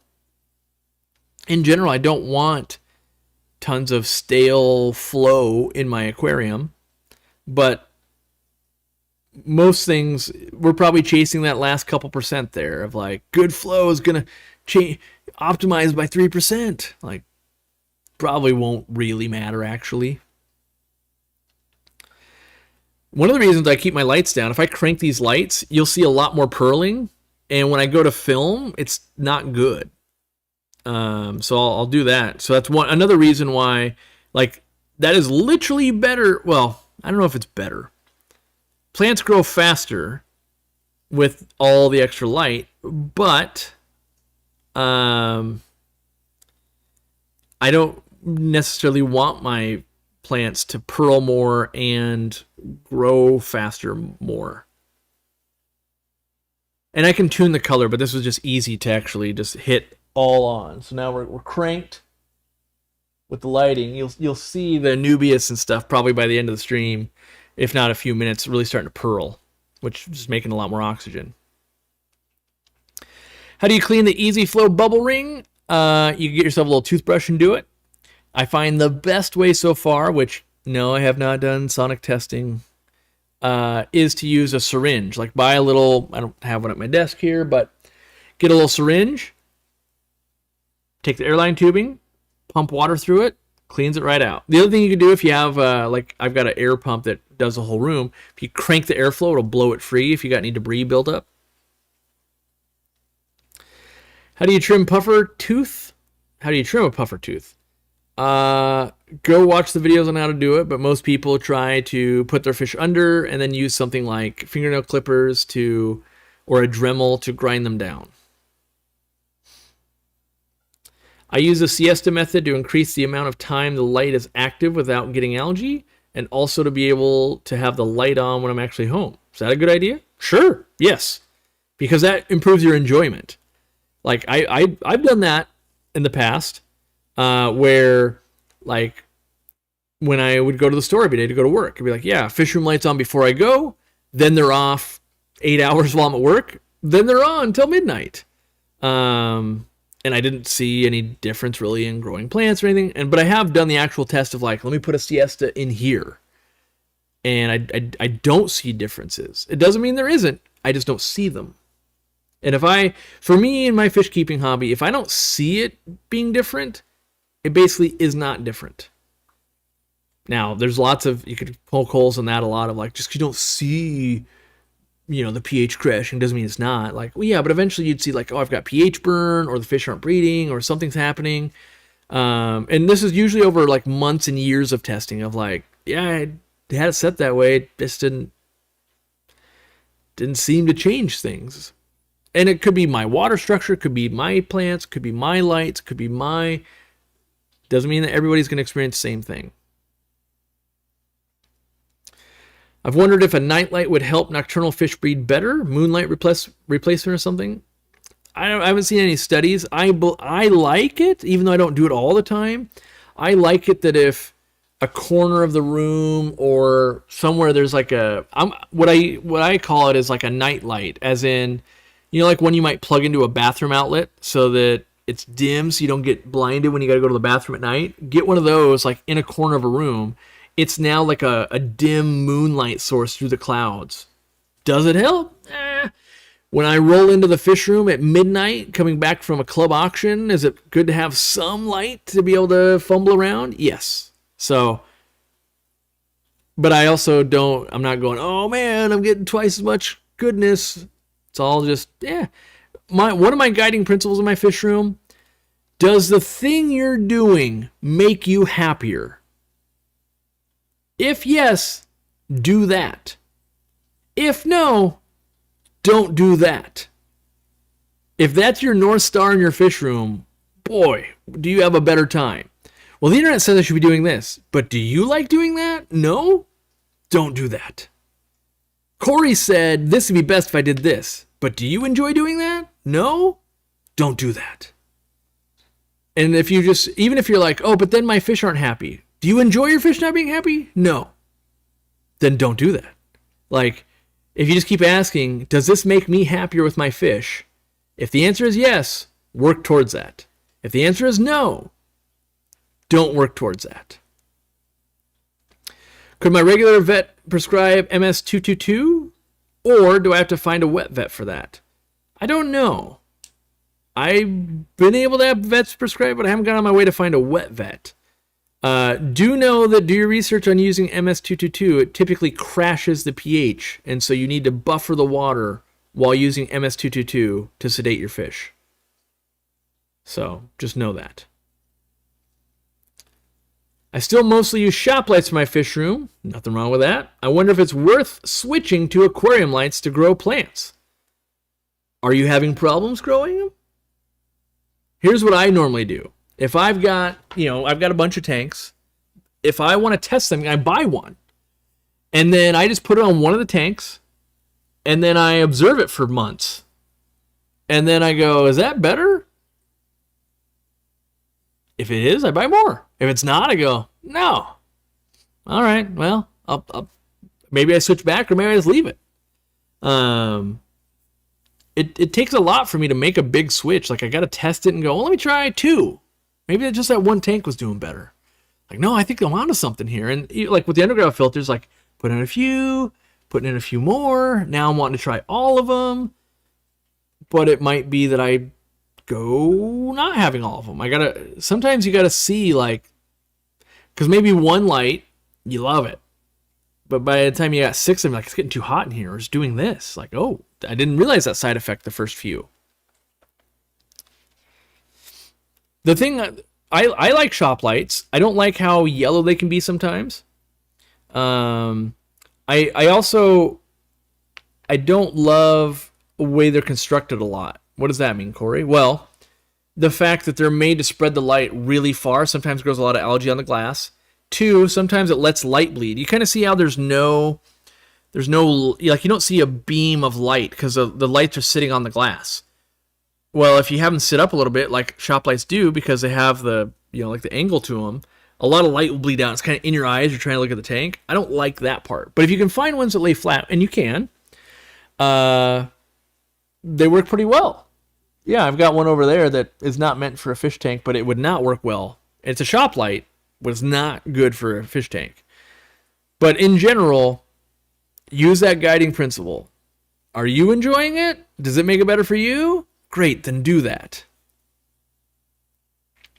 Yeah, I don't like light bleed. I really don't like light bleed either.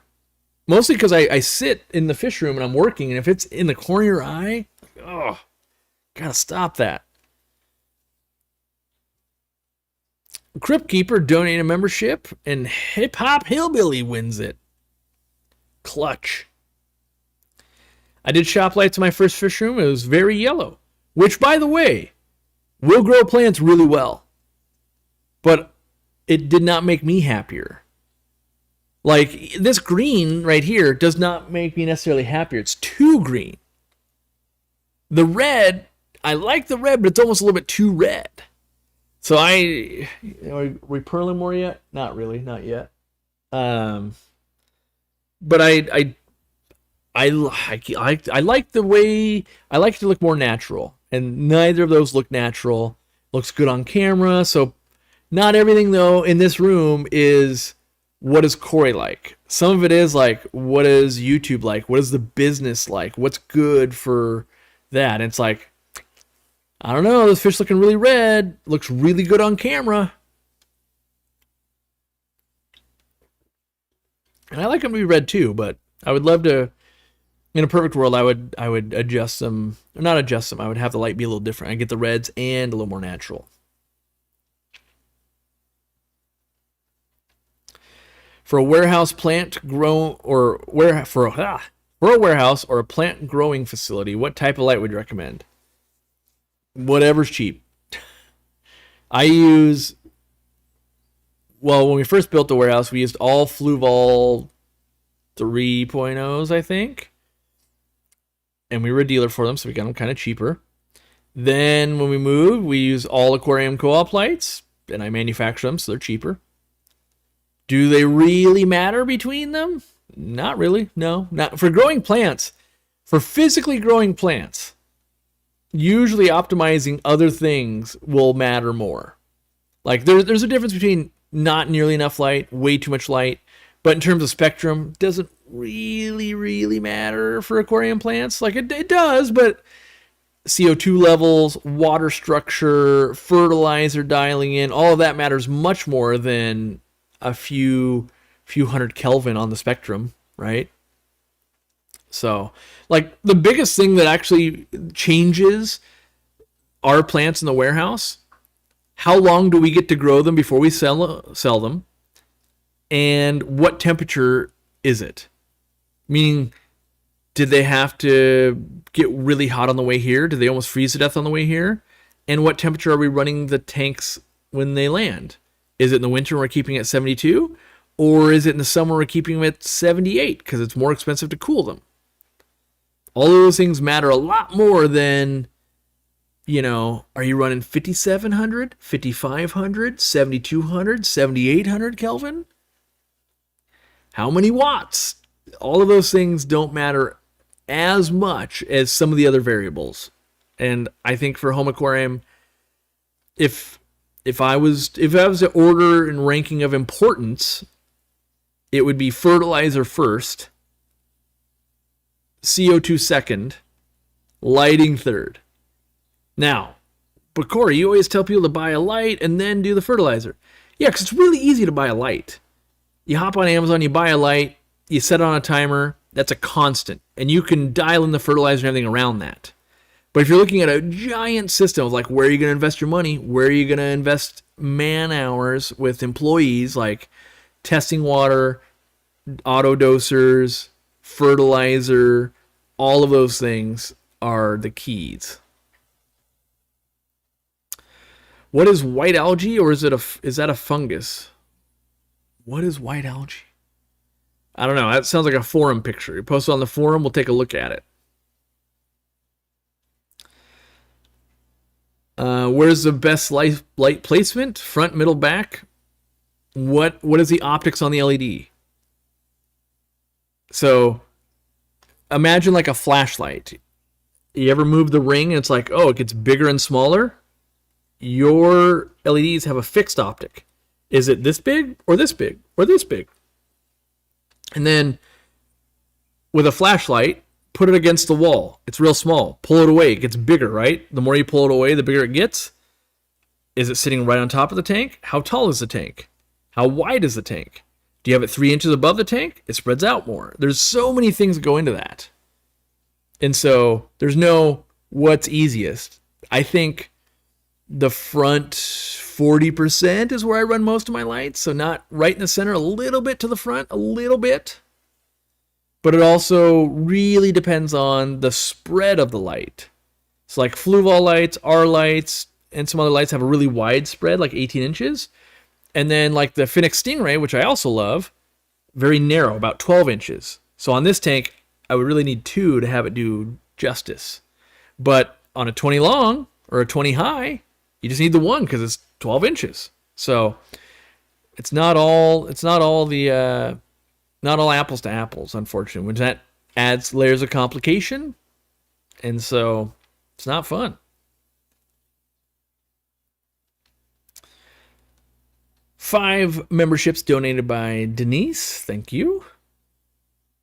We saw a good talk by Eric Lucas yesterday on shrimp. So if you're a member, you can watch that. If you're a new member, don't worry, you can watch that plus all the other previous live talks. There's like 50 of them from experts, and there'll be another one coming up.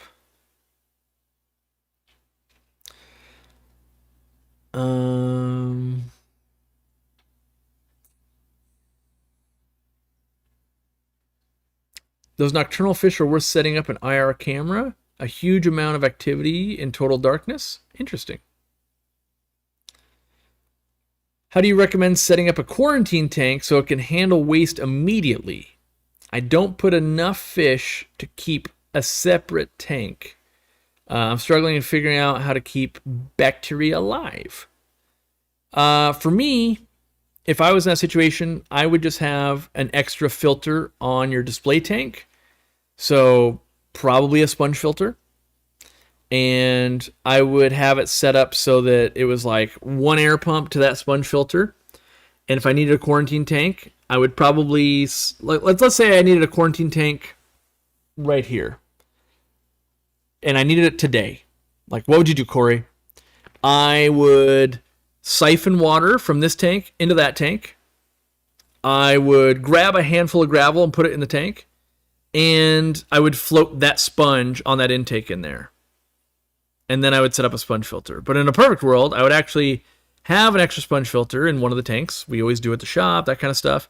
And I would just move a sponge filter to that tank, a handful of gravel, move some water with it. I could put fish in there right now and feed very sparingly and keep an eye on it. And that way you wouldn't have to keep one set up full time. But yeah, you would have to have an extra filter on an aquarium ready for that scenario.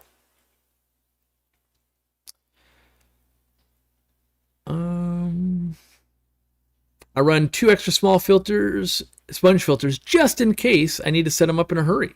Also, I mean, I'm a big proponent of having air during power outages, whether it's a sponge filter, Undergravel filter, an air stone, box filter, doesn't really matter. But if all of your tanks don't already have that, if the power does go out, being able to use like a battery backup air pump or just a battery or a generator for some air pumps, you can spread those out over the tanks, and you'll thank your future self if you have a 5-day power outage, a 3-day power outage going, okay, I just move these every day and try and keep these aerated, even if you don't have enough. You'll be glad you have some.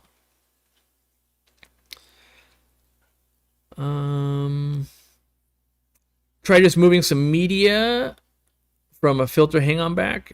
Anything you can do will help, but the more you can do helps more.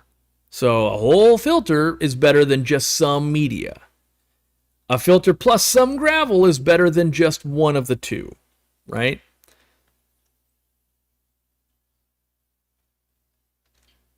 I love the Sunday Live to nerd out on fish tanks.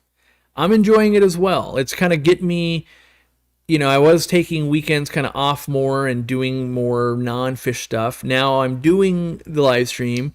And like right now, I'm kind of like out of my corner eye waiting. I'm hoping Amazon's going to deliver a dosing pump that I want to try out, because I want to try.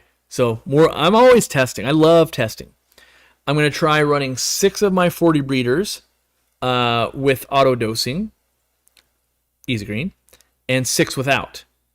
Although in my mind, I'm like, this works really well. I think I'm just going to hook up all 12 because I want to lessen the burden on my wife while I'm out of town.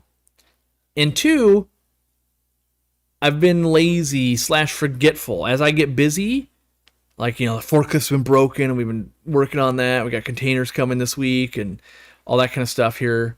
I'm like, did I dose fertilizer this week yet? So I've been doing it after I live stream. But I also know, like, with travel, I'm going to miss some weeks. And I get way better growth if I don't miss the week. So like, you can see the purling going on, releasing the oxygen from the plants, like right above my shoulder here.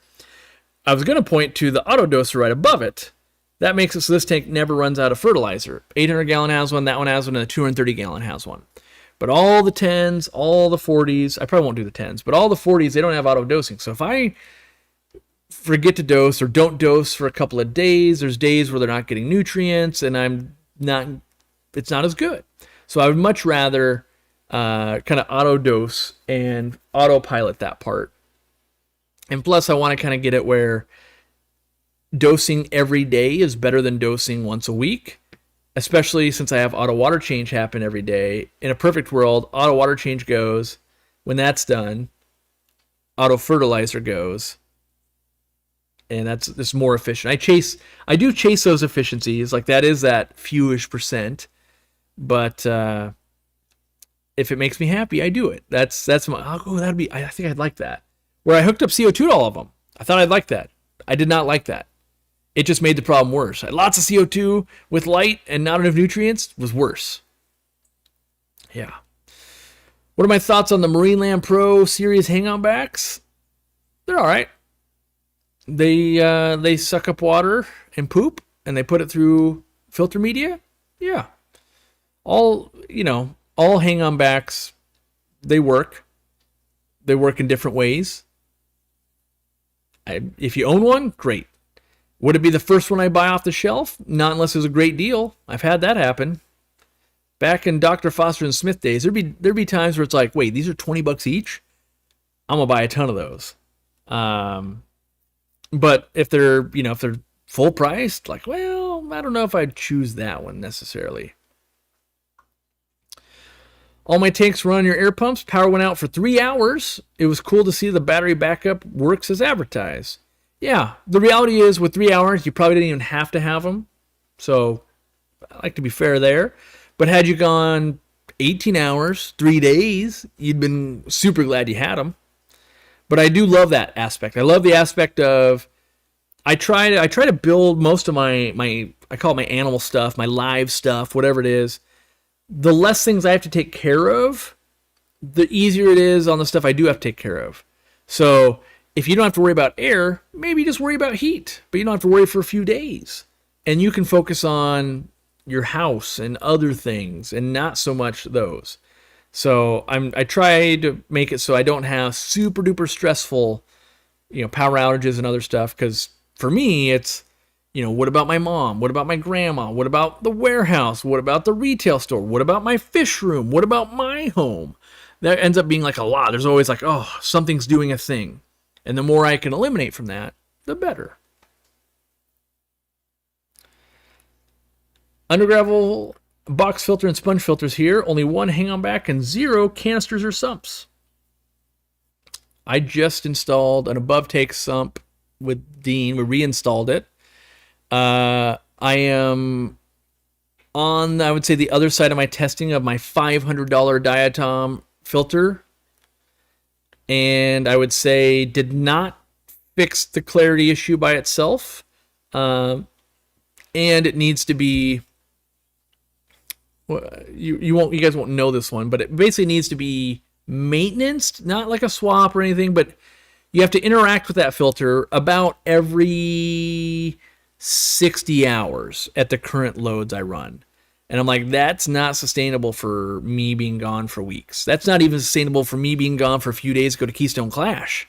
Like, I could do the maintenance right before I go, and it would like, and what I don't like is because it's a choke point, it gets so clogged up, you can hear it putting stress on the pump. And I'm like, yeah, that's going to be bad long term. So I've eliminated that for me being gone. It's still there. I use quick disconnects the way I plumbed it with unions. So I can put it back and try it some more later. But now I'm testing the without it. And if it doesn't get like horribly dirty without it, it's probably like this isn't the right application for that. Which other people were using this on large aquariums as well, like from Monster Fish Keepers. So I was taking their advice. And I need it to be where I would touch it once a week or once every 2 weeks, not every less than 3 days. So, yeah. Diatoms are a pain to service. This one's giant. This thing is, it's meant for a 40,000 gallon pool. Like, it's huge. But and there's part of it, there's part of it that technically the longer I run it, the maybe the less often I'd have to service or maintenance it. But I think I've been running it long enough now that it's like, I think it's going to get down to about every 3 days. And that's just not something I want to commit to with things I have to do if I travel. And I don't want to have to like tell my wife, okay, you got to unplug the pump, wait for 20 seconds, do this thing a few times, wait, now plug it back in. And if you don't, it burns out the pump. Like that's not a good thing. So on energy saving mode, how long would the pump last? The last time I tested them, I think officially we say 48 hours. Last time I tested one, I got 56 hours, but also room temperature plays a factor. So if their batteries are warmer or colder, and I found that out because I had it sitting on the table on like in my living room next to where I hang out, and it had run out because you gotta, I was doing logs, like writing. I started today, let it run, now it runs out, right? And but the sun through our skylight then hit it, and the sun, after sitting out for 5 minutes, it turned back on like the next day. And I was like, what? Like, we got ghosts? Like, what's going on here? And it's because the battery warmed up, has more juice when it's warm. Even though it was out, it had more once it warmed up. I'm sure someone out here knows batteries. Like, of course, Corey, the XYZ does the ABC and causes that. Like, oh yeah, I don't know that. But, and then it would do that like every day, though, for like a few more days. It's like, oh, so temperature does play a difference or play a part in that. So, I would say how old is the battery, how long has it been used, what's the temperature, all that's going to play a part. So we go conserve and go, hey, you get 48 hours on battery saving mode. And yeah, we kept upping that without increasing the price. There's going to be someone like, the price went up. That's tariffs. Tariffs did that. But we didn't increase the price from actually making the batteries better, and not better, bigger. So, because when it first came out, you're only getting 16 hours and now 48, which that's a huge difference in my opinion. Before you have to recharge it in your car or drive over to a friend's house or have a battery backup. Does the back pressure matter? I don't know. I haven't tested that to know. Yeah, I don't know. I don't know how I would test, other than intentionally making more back pressure, run it for 48, or like till it ran out of battery, see if that is different. It's a test I could run, I just haven't. So, not sure. I'm using the air collar that makes an air stone. Yeah. The air collars are really efficient in that you get good flow out of less air. Where bigger bubbles, less flow, more air. But if you have unlimited air, then it doesn't matter. But all right, we got a couple minutes left, wrapping it up here. Do I have anything that I should probably say?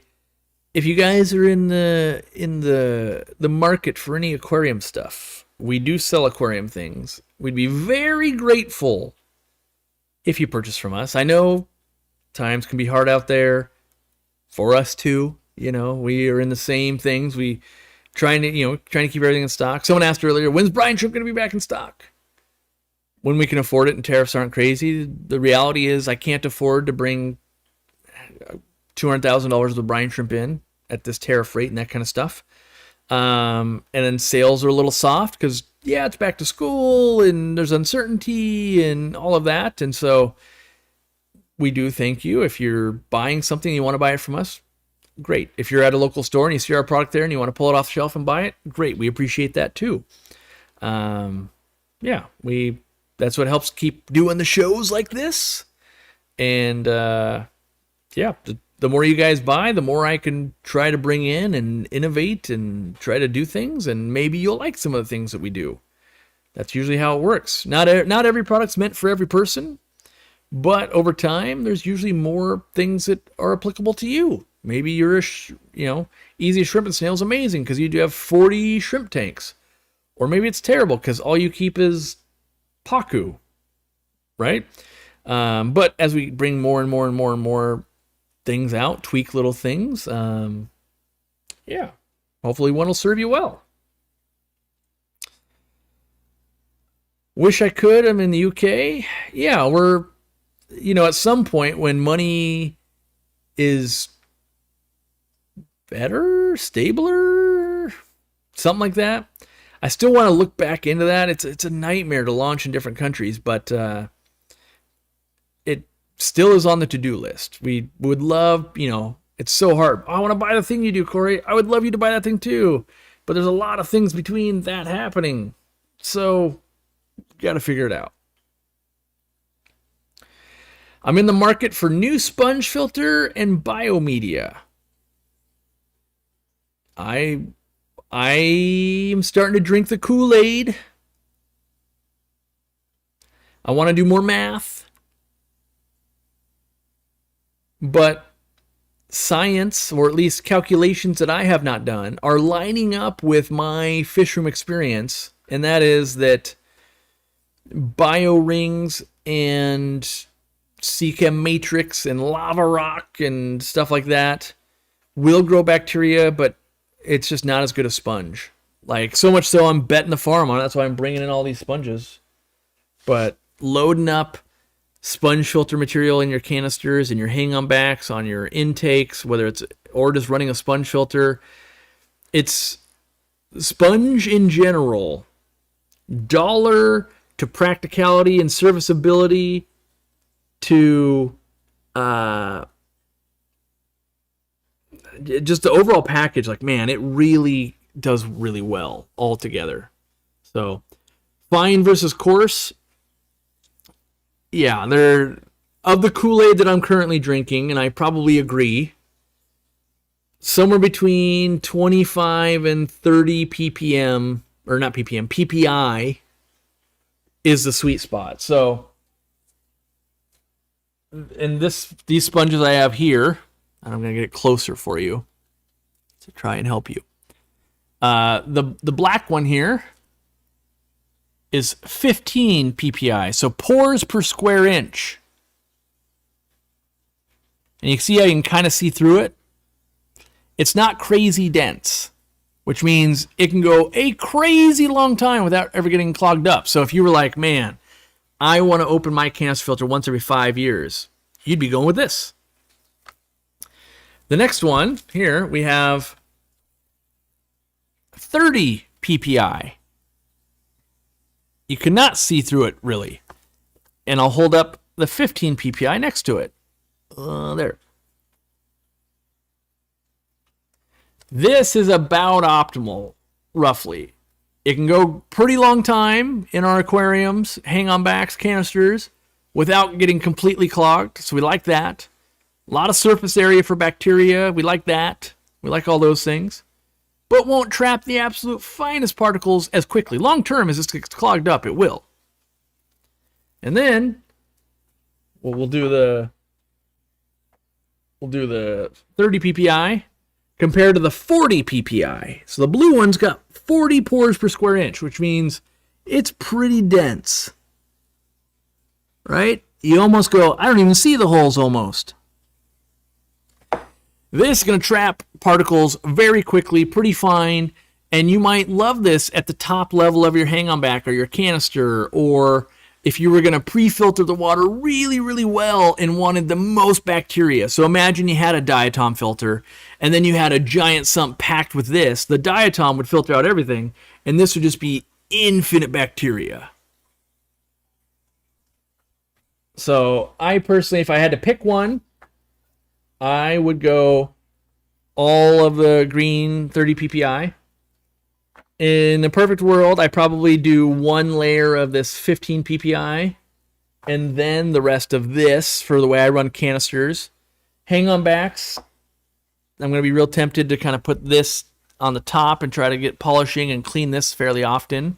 But yeah, it all depends on how you're setting it up, how much filtration, fine versus coarse. If I have to choose between 40 ppi, which is like a fine sponge filter, or a coarse, I'll choose the coarse because I don't want to only run fine.